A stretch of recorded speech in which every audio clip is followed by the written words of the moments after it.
Now, from straightening to dredging, virtually all of our rivers have in some way been altered by humans. But now there's a pretty radical experiment that's trying to change that. By filling in one river and allowing it to find its own natural course, the National Trust hopes to help reset the waterway and restore valuable wetlands.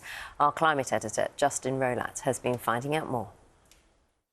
From the air, the River Aller used to look like a typical British river. It had been straightened into a neat single channel. It kept the land dry, but left little room for nature.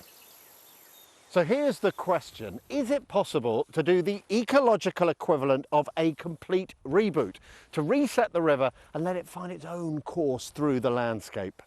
Other projects in the UK have re-wiggled rivers, using diggers to reconstruct the curves they used to have.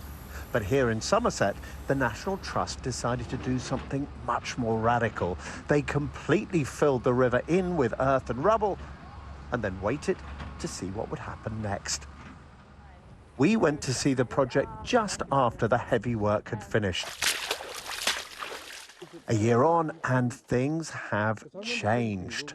It really is foggy now, isn't it? It's absolutely brilliant. It is absolutely phenomenal. It is just transformed. It is green, it's messy, it's noisy. You walk through and the insects go up and then you stop and listen and the bird song is just amazing. Because what's so interesting about this is you didn't actually know what was going to happen, did you? No, it's like, it's one of the the first projects that really has been done like this on this scale in England. There's a lot of uncertainty and what's going to happen, what's going to look like, is it going to do what we think it's going to do, which is both a little bit scary but also, brilliantly exciting.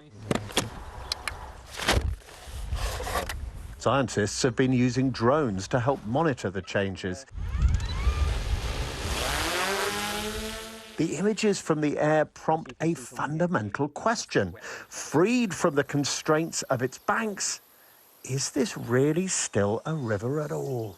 You no longer have that single channel, what we think of as a river. What you have instead is a complex, messy wetland environment. You can't even see when the original channel was. You have multiple floods, multiple ponds, multiple wetland areas. It is that complex network of different environments which brings the explosion of life the scientists say they've recorded here. Not just birds, but mammals too, including endangered water voles. They'd better be careful, though, because there are predators here too. But what happens downriver? The villages regularly flood, so there was a lot of concern about the impact the changes would have, and a lot of anxiety in the National Trust team, especially when last winter turned out to be one of the wettest on record. Post-restoration, we had some really significant rainfall events, unprecedented really.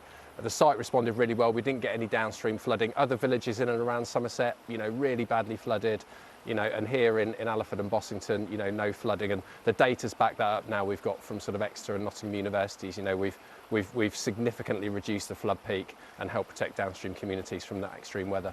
Restoring wetlands is a priority for the National Trust. It estimates the UK has lost 90% of its wetlands in the last 100 years alone. River resets like this won't work everywhere, but the results here in Somerset have been so good, the Trust is already considering sites where it could be repeated.